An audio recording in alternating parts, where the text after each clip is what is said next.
Hello friends, welcome to தேன்சுவை சமையல். இன்றைக்கி நம்ம கிச்சனில் ரசம் எப்படி ரொம்ப சுவையாக செய்யலான்னு பார்க்கலாம்.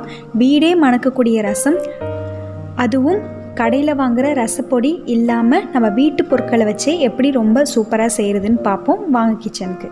இப்போ இந்த மாதிரி ஒரு அலுமினியம் பாத்திரம் வச்சுக்கோங்க. அதில் கொஞ்சமாக எண்ணெய் சேர்த்துக்கலாம். எண்ணெய் நல்லா சூடு வந்ததுக்கப்புறம் 1 டீஸ்பூன் கடுகு,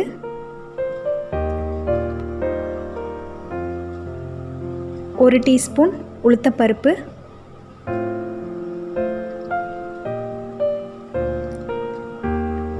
2 காஞ்ச மிளகாய் இந்த மாதிரி பிச்சு விட்டு சேர்த்துக்கோங்க. 2 கொத்து கருவேப்பிலை.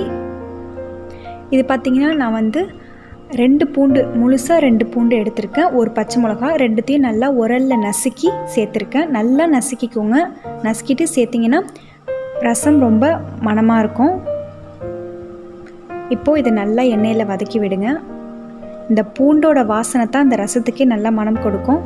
இப்போது இதில் சின்ன வெங்காயமாக இருந்தால் 4 சின்ன வெங்காயம் குட்டி குட்டியாக நறுக்கி சேர்த்துக்கலாம். பெரிய வெங்காயமாக இருந்தால் 1/2 பெரிய வெங்காயம் சேர்த்துக்கோங்க. 1 தக்காளி சேர்த்துக்கலாம்.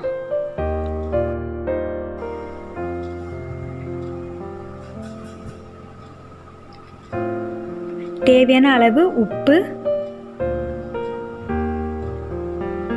1/2 டீஸ்பூன் மஞ்சள் தூள் சேர்த்துக்கலாம். இந்த மாதிரி வீட்லேயே நம்ம கடையோட ரசப்பொடி இல்லாமையே நம்ம வீட்டு பொருட்களை வச்சு சூப்பராக நம்ம ரசம் செய்யலாம். 2 டீஸ்பூன் ஜீரகத்தூள்,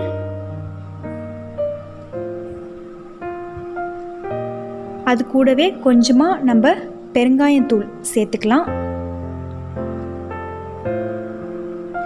பெருங்காயம் தூள் சேர்த்திங்கன்னா நல்லா ரசம் மணமாகவும் இருக்கும்.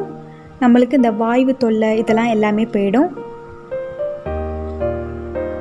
இப்போது கொஞ்சமாக மல்லி இதழ்கள் சேர்த்துக்கலாம்.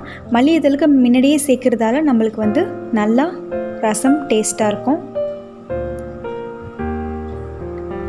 இப்போது கடைசியாக மிளகுத்தூள் ஒரு 2-3 டீஸ்பூன் சேர்த்துக்கலாம். சேர்த்துட்டு சரியாக 1.5 டம்ளர் தண்ணி சேர்த்துக்கோங்க.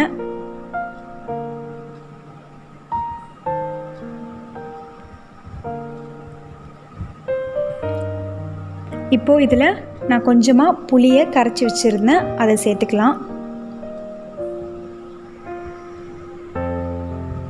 சேர்த்துட்டு மூடி வச்சுருங்க. ரொம்ப கொதி விட வேணாம். சரியாக 1 கொதி விட்டோன்னே உடனே ஆஃப் பண்ணிவிடுங்க. ஏன்னா ரசம் நம்ம ரொம்ப கொதிக்க விடக்கூடாது.